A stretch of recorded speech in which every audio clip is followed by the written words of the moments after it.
So consumer confidence index আমরা দেখেছি যে জুলাই থেকে ডিসেম্বরে বেশ খানিকটা খারাপ অবস্থায় ছিল, মানে এটা পড়তে পড়তে 31.2-তে চলে গেছিলো, which was like a pessimistic outlook of the economy, of the nation, of the consumers and also investors outlook, যেটা আমরা দেখছি যে এই মার্চে 42.7, so it has improved a lot এবং এটা হয়তো নিউট্রাল লেভেলে আছে এবং আমি আশা করছি যে এখন যদি এই ইনক্লুসিভ বাংলাদেশ, ইউনাইটেড বাংলাদেশ যদি মুভ করতে থাকে তাহলে আমার ধারণা যে এটা সামনে আরও বাড়বে। So I see a very optimistic Bangladesh ahead of time. আমরা স্বপ্নে এই মুহূর্তে আমাদের 637টা স্টোর, আমাদের 64টা ডিস্ট্রিক্টে আমরা আছি, 21 লাখ পরিবারকে আমরা সার্ভ করি মাসে এবং আমাদের 25টা পয়েন্ট থেকে সারা বাংলাদেশে আমরা বিভিন্ন জিনিস ডাইরেক্টলি ফার্মারদের কাছ থেকে নেই।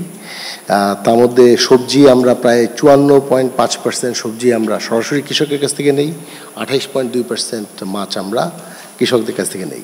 এবং এই যে আমাদের 12 বছর আমার যাত্রা কৃষকের কাছ থেকে সরাসরি নেওয়ার যাত্রা, সেখানে আমি দেখেছি যে অনেক কিছু আছে মাঠ পর্যায়ের ইস্যু যেটা অনেক সময় আমাদের সব পর্যায়ে জানা হয় না।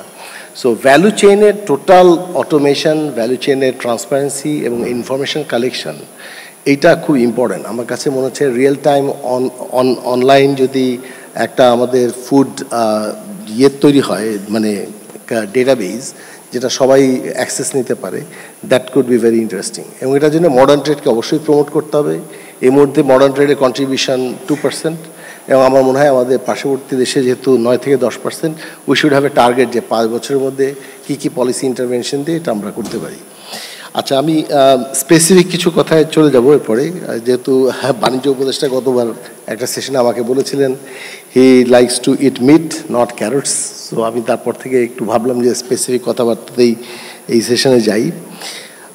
রাইসের ক্ষেত্রে বেশ কিছু ডেটা আমি শেয়ার করতে চাই এবং আমি জানি অনেকে হয়তো জানেন, তারপরও আমি জাস্ট কম্প্যারেটিভ যাই যে বাংলাদেশে অ্যাভারেজ ইল্ড হচ্ছে 4.74 টন পার হেক্টর, চায়নাতে 7.1 টন পার হেক্টর, ভিয়েতনামে 6.2 ton per hectare. So productivity wise এখানে ইমপ্রুভ করার সুযোগ আছে। পোস্ট হারভেস্ট লস আমাদের 13 to 14%, চায়নাতে লেস দ্যান 5%, ভিয়েতনামে 5 to 6%। এখন পোস্ট হারভেস্ট লসের একটা পার্ট আমাদের কাছে মনে হয় হারভেস্টিং, যদি অটোমেটিক হারভেস্টিং করা যায় এবং ড্রাইং যদি অটোমেটিক করা যায় তাহলে আমরা দেখেছি যে অ্যাটলিস্ট 4 to 5% এই লস কমানো সম্ভব। So subsidised harvesting process and drawing process যদি সারা বাংলাদেশে ডিসেন্ট্রালাইজ করে দেওয়া যায় এবং সেখান থেকে যদি কৃষকরা নিয়ে যায়, that can B a good solution. Second, যেটা আমরা সবসময় হোর্ডিংয়ের কথা বলি, অর্গানাইজ সেক্টরে আমাদের জানা মতে হোর্ডিংয়ের পার্সেন্টেজ অ্যাকচুয়ালি কম। হোর্ডিং অফ প্যাডি অ্যাকচুয়ালি যেটা হয় আমাদের ডেটাবেস বলে যে আনঅর্গানাইজ সেক্টরে প্যাডি হোর্ডিং অনেক বেশি। তো যেহেতু হোর্ডিং হয় এবং সেটার কারণে প্রাইস ভোলাটিলিটি হয় উইচ অ্যাফেক্টস ইনফ্লেশন, আমার মনে হচ্ছে যে আমরা যদি প্যাডির ক্ষেত্রে বা রাইসের ক্ষেত্রে কোনো buffer policy, national buffer policy তৈরি করি যেটা রেগুলেটেড, যেটা অ্যাজাইল, যেটা ট্রান্সপারেন্ট এবং যেটা ডিপলিটিসাইজড, তাহলে সেটা একটা গুড সলিউশন হতে পারে। আমরা মনে হয় অনেকবারই বলেছি যে ক্লাইমেট রেজিস্ট্যান্ট হাইব্রিড যে সমস্ত ভ্যারাইটি আছে সেগুলোকে প্রমোট করতে হবে, সেটা আবার নাই বলি। এডিবল অয়েল খুব ইম্পর্ট্যান্ট একটা পার্ট। আমার কাছে একটা ডেটা আমরা চেক করি, সেটা হচ্ছে পার ক্যাপিটা নিউট্রিশন কত খাচ্ছে মানুষ। তো সেইখানে আমি দেখলাম যে ফুড ডায়েটারি যে গাইডলাইন আছে বাংলাদেশের,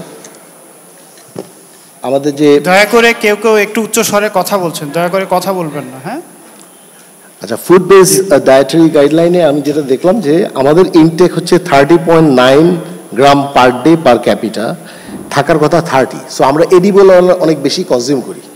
সো আমার মনে হয় যে এডিবল অয়েল এত কনজিউম না করে রাদার ভ্যালু অ্যাডেড যেসব অয়েল আছে, রাইস ব্র্যান অয়েল, তারপরে ধরেন olive oil is very expensive, I know, canola oil, এবং আমাদের দেশে sunflower oil, maybe mustard oil, এগুলোর ইউজ কীভাবে বাড়ানো যায় সেটা নিয়ে আমরা যেমন কনজিউমার লেভেলে অ্যাওয়ারনেস তৈরি করতে পারি, ন্যাশনাল লেভেলে, এবং গভর্নমেন্ট থেকেও এটা করা উচিত, কারণ প্রাইভেট সেক্টরের পক্ষে আমার মনে হয় না এই ম্যাসিভ কনজিউমার পারসেপশন শিফট করা সম্ভব।